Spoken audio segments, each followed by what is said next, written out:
مبارن لو ما أنت إذن لكم مسينا زلنا زنروزمان سسميت كابتن بلوزات فيلم تاتنا كلتشان إسران كلتاني سلام كبرات خطاتلتي channelنا خميكن يخون سلام كتلو سنايت ميتنا مهانا ناقلتنا إتوم سبسكرايب زقبركم وقعدا حنسانحكم إتوم فيديونا المجمر تاكزي تريقو دروخمكا وقعدا حنمزاقكم نابلنا نابناي لما أنت مدبنا نستقاقركم سناي الكتتال بمجمر تاقن تحستنا كم تفتوه سلزياد تراتر لايك بنقبارك تجمرون اللابو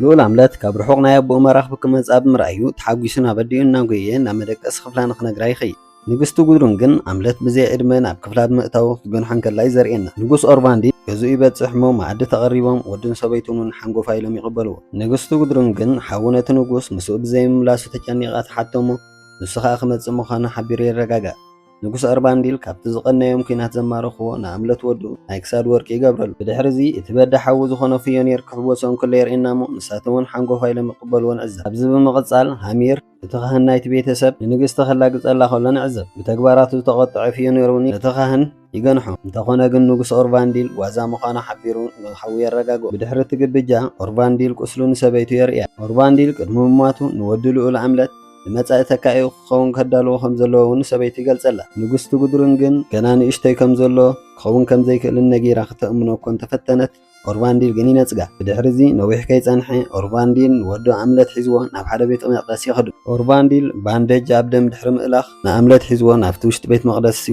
يوردمو كما أراويت كينم تبراخم لا تنفحخو خدو خلو يرئينا أمير عب كلميهم كل تشحاني غمط اللهم عملت دحر عبو كاف تشحاني خم انس سايبلو زوم كل التسبات نعملت برتعن تبعات المتن كركب أبو مستسعره نخفد خمزلو يحتوه أموداتا أوربانديل كتعب قسلو باندوجي عليه مو نعملت وديور إيو عملت كان توصل مسرائي خنبع كاله أمير نتنبعات دحر مقبان أموداتا ناي دخبت نبعات مخانو أستبهر دحرزي أبو غريبون ودو قسلوختن كفو خمزلو يقددو عملت قسلنا يبو مستنكفة برأي لبنا يبو يري ساب قرب يقدر أسل تزرقي حخا رأي مريت مسوق خلت يوم تتحاحزون كافت بيت المقدس كوز خلو يرينا أبدقة هاندبت أوربانديل كابرحوق بزتون شاف فلات أيهر نودخا بين خواقهم مخانون نسخا خهدون كم زلوين ينقرو يخون انبر أوربانديل كيسان حي سعر أوربانديل تنبر كيخو خلو تمارحنا يتم عطقات هيلمتو بمطا فيونير تبدا حاو مخانو يقلصل نقوس أوربانديل زفانو بمسراقو نقوس كخون كم زي كألن كسنوتون قصالنات كم زي ولن ناتسحاق ينقرو يونير غن سيف بمطا رأسنا ينقوس قرصو نعملت كارخيبن قتلو خمزلهم نتو متهدرات نقرو عملت أبستورت أقرب تحابين كله حدا خبتو متهدرات يرخبو عملت بتازن بروتو سنتي أفنجانا يتساب أي بمقرات كملت كاله عملت هديمو نابحانتن إشتي عدي بتسحم نايفيوني رو تهدرات قتلو ميسنحو عملت تحابيو عدي يختو السد كلا يعزب عقم سلا زي بلوخ باساي كاله عملت نبحري خيدمو نبو احنا خفد مخانو نديقو الناس أخبصا مخانو مسنبسو قال كأتو خلو يرئينا دحر بزح عمتات عملت مستوم نروس تبها الكتما ذات قعواز نبر بايكينج سيناني ريو لاصاتات እንዳተወርወሮም ናፍቲ መናድቕ ሓቂሮም ንምሉእ እምነቶም ህዝቢ ቀጥቅዖም ከለዉ ይንዕዘብ ኣምለቱን ካብቲ መንደቕ ዘሊዱ ምውራድ ነቲ ኣብ ፈረስ ተወጢሑ ዝነበረ ሰብኣይ ከጥቅዖ ከሎ ንርኢ ኣምለኽ ዘደንቕ ብቕዓት ኣብ ናተዋግአን ከሎ ከም ኣራዊት ኣብ ክሳዶም ክነኽሶም ከሎ የርኤና ድሕሪቱ ኩናት ኣንስትን ቆልዑን ይእከቡ ሓደ ዓቢ ሰብኣይ እውን ንኣምለት ኣድናቆቱ እናገለጸ ኣብ ቆልዑ ገና ክረኽብዎ ከለዉ ብርቱዕን ሓያልነቱን ይረኣየን ከም ዝነበረ ይገልጽሉ ቆልዑ ካብ ኣዴታቶም ክፈላለዩ ከለዉ ኣምለት ብናይ ጽልኢ መንፈስ ክሪኦም ከሎ የርኤና ድሕሪ ቁሩብ ሓንቲ بقولع زملات جزا تقاتل كلا يرين عملت نافت زند زنبرة جزا دحر مقطعو حانت تاريخ هو تتفلت منفس عينة سبيت يركب يدو حيزا خا تاني مودة تاني بعتو نمن كان دفس ساعة زهاخرو نابسمينا وديسيت كخيدمون نفيونير قون قاتل كلايك قتلهم زلوت نقرو نابتاناي نقو سيف تركبو بوتا خيد كم زلو ونابو نخبت حون حدا نقر كحبرو مقانوت نقرو عملت لمنتاي صحفتو تنبيلو خمزلاي حتى مو نساخ أقو عزوز ودا نقوس مسكونو مخانوت نقرو نصباحيتو عملت كابتو مروخات توسنو ناب ايسلان فيونير كم زلا أخوي فلت عملت منتاي فيونير أب أيسلندي نبر كم زلو نقل خبتم سواتي حتى أب كينات كم استسعرن جزاءاتو 5 ورسن كايردوه هاندبت كوخات بتعملت زلو يمصمو نسخه كم ملكت منفسنا يبو غيرو يردو عملت نتبلانو متان قطعمو كابتم مويتم زنبرو خداون توسيدو اب نفسون بزرسن حصين ملكت دحر مغبار تمروخ كوينو حنبيسون اب تمروخ حصينا زنبرت مركب يسكت بتجالبخه حنت صبقتي اولغا تبحال سبيركب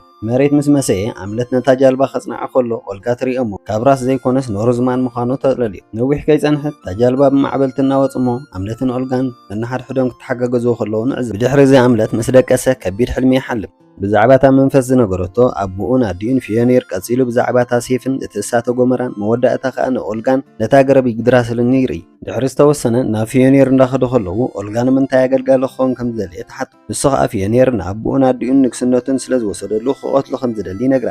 ኦልጋ ነዚ ምስ ሰምዐት ንሳይ እምሮኦም ክትቆጻጸሮም ኣምለት ከዓ ንጸላእቶም ክሳዶም ክሰብሮም ከም ዝኽእል ትገልጽ። ኣብቲ ሕርሻ ፊዮኔር ምስ ወዱ ስራሕ ክሰርሑ ከለዉ ንዕዘብ። ንፊዮኔር ንእሽተይ ወዱ ጉነር ነቦኡ ስለምንታይ ናይ ኣገልገልቲ ስራሕ ይስርሖ ከም ዘሎ እንዳንጸርጸረ ተቃውሞ ከስምዕ ንዕዘብ። ፊዮኔር ጽሕፍቶም ስለ ዘይፈልጥዎ ምናልባት እውን ሓደ መዓልቲ ጊላታት ክኾኑ ከም ዝኽእሉ የረድኦ። ኣብ ስርሖም ብምሕጋዝ ንኹሉ ድልዋት ኮይኖም ክጸንሑ ከም ዘለዎም ፊዮኔር ይዛረብ። ብድሕሪ እዚ ዓብ ወዱ ኣብ ልምምድ ስለ ዝተሳዕረ ዓዊሉ ክጭድር ከሎ ንዕዘቦ። እቶም ሓደሽቲ ኣገልገልቲ ኣብ ቅድሚ ፊዮኔርን ቤተሰቡን ተሰሪዖም ይቐርቡ። ኣምለት ነቐታ ልብኡ ብኽፉእ ዓይኒ ይጥምቶ። ኣምለት እንደገና ናብ ካልእ ሰብ ክሽየጡ ምዃኖም ኣብ ሰምዓሉ ግዜ ብሰንሰለቱ ነቶም ካልኦት ጊላታት ይስሕቦም። ከም ዝሓሰበ እውን ኣቓልቦ ናይ ፊዮኔር ይረክብ። ፊዮኔር እውን ንኸትርፎ ይውስን። ካልኦት ክርኢ ኣብ ዝፈተነሉ እውን ኦልጋ ኣቓልቦ ትስሕብ ሞ የትርፋ።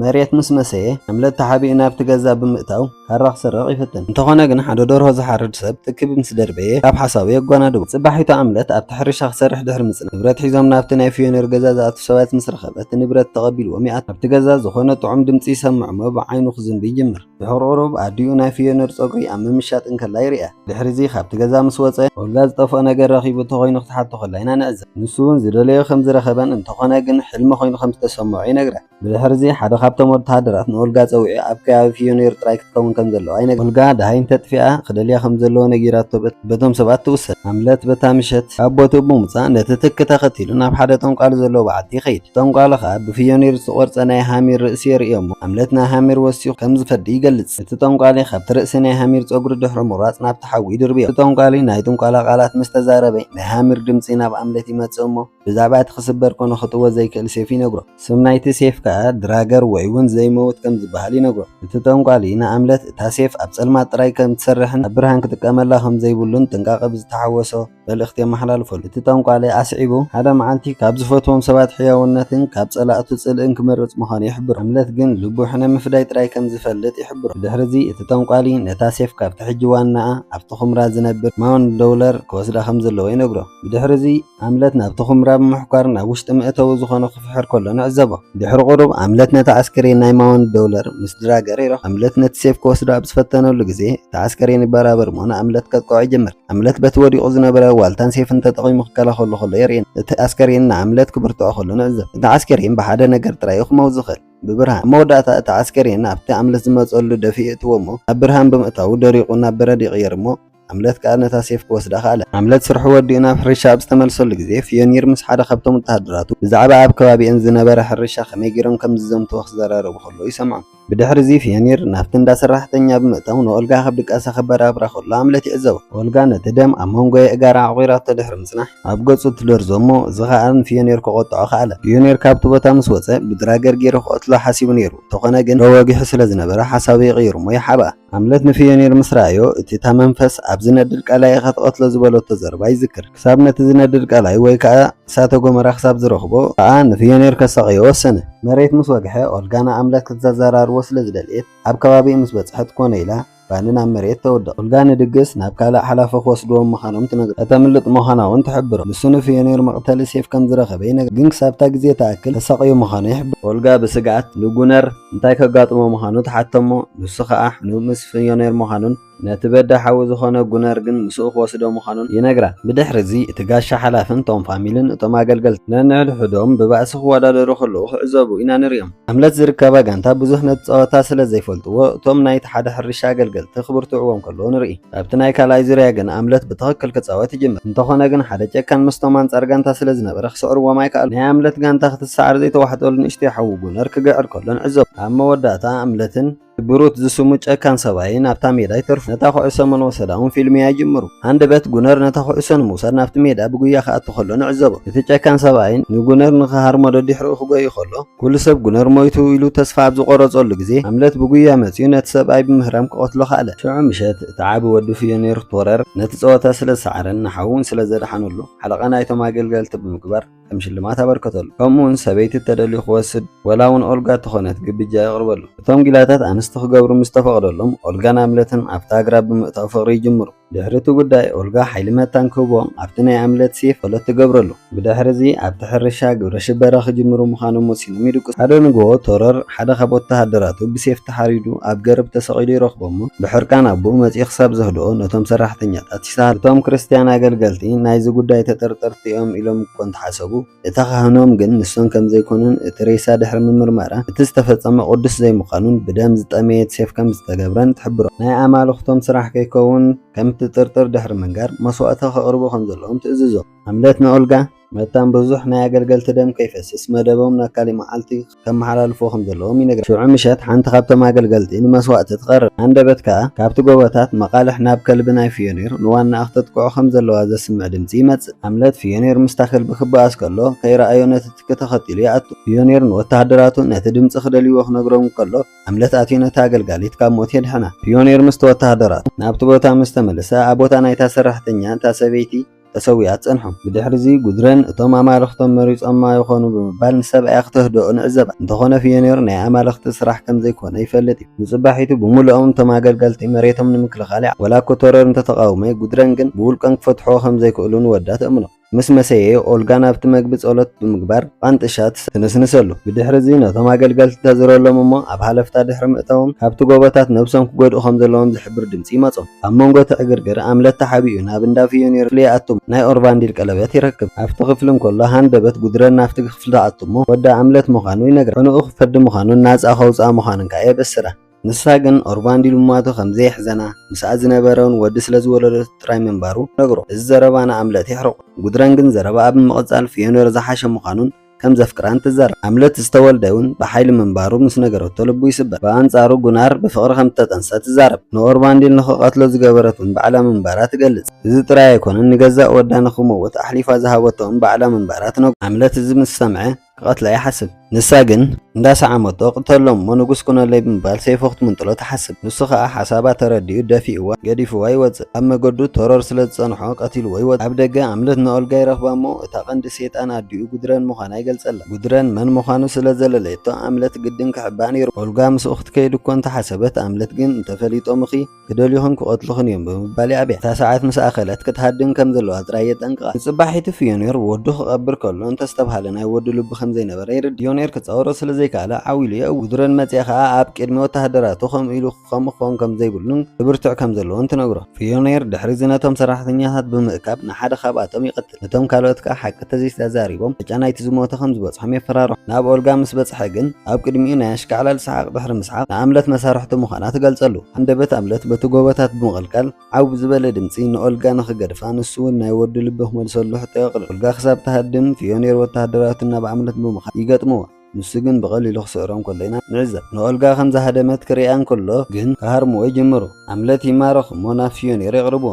ንሱ እውን እታ ልቢ ናይ ቶረር ይቕበሎ። ይኹን እምበር ኣምለት እታ ልቢ ናይ ብሓቂ ናይ ቶረር ከም ዘይኮነት ክነግሮ እንከሎ ኢና ንምልከት። ብድሕሪዚ ኣምለት ይእሰር እሞ እታ ናይ ብሓቂ ናይ ቶረር ልቢ እዘይ ከም ዘላ ንክነግሮም ክቕጥቅጥዎ ከለዉ የርኤን። ኣምለት ግን ቃል እኳ ይምልቕን ምክንያቱ ከምዘይቀትልዎ ይፈልጥ ስለ ዝነበረ። ሓደ መዓልቲ ኣምለት ተኣሲር እንከሎ እቶም ቤተሰቡን ኣብ ቀብሪ ናይ ቶረር እንከለዉ ብዙሓት ኳኻት መፂኦም ሓራ የውፅዎ። ኣብ ድሕሪ ዝሞት ዘሎ ህይወት መታን ክረኸቡ ጉነር ነቲ ፈረስ ናይ ቶረር ክቐትሎ እታ ካህን ከዓ ነቲ ኣገልጋሊ ናይ ቶረር ዝነበረ ክትቀትሎ ይምዘዙ። ብድሕሪዚ ጉድረን ነቲ ደም ናይቲ ፈረስ ንሰብኣያን ንወዳን ትለኽዮም። ፊዮኔር እውን ንወዱ ክነኽፈዲ ምዃኑ ቃሊኣት። ብድሕሪዚ ናብ ገዝኦም ምስ ተመለሱ ኣምለት ከም ዘምለጠ ይፈልጥ። ብድሕሪዚ እቲ ፊልም ናብ ኣምለት እዩ ዝወስደና።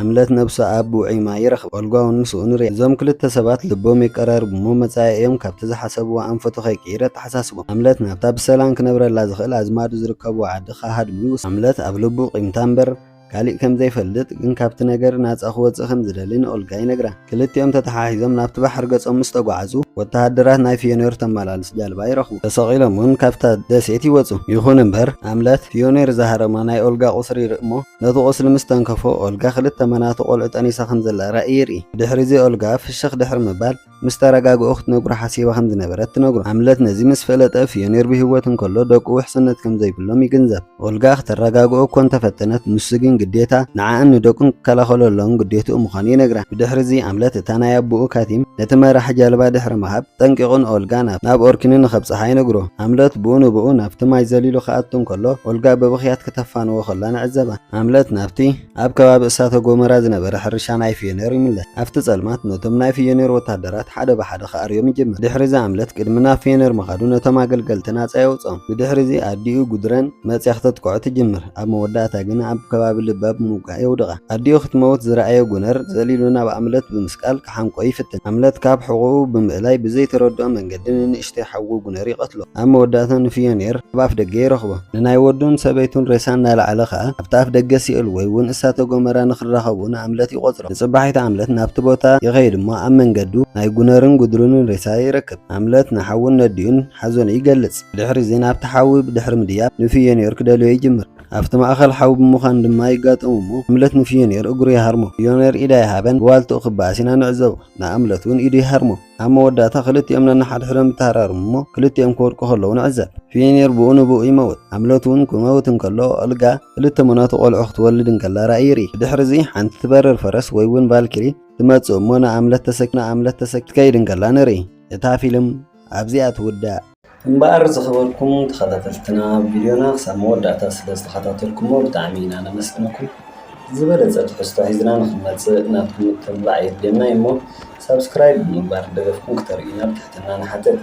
ካልእ ኣብ ቀጻሊ መደብና ተዕርብዎ ኣለኩም ትብልዎ ነገር ኣብ ኮሜንት ርእይቶኹም ክትቡናን ክነቕርበልኩም ትደልይዎ እንተደኣ ሃልዩውን ሓሳብኩም ክተካፍሉና ከም እትኽእሉ ብትሕትና ንሕብር። ብዝተረፈ ነዚ ቪድዮ ላይክ ብምግባር ኣይትረስዑ። يغني الناس سلام كغني الناس نتمنى سابقة المدنة نحن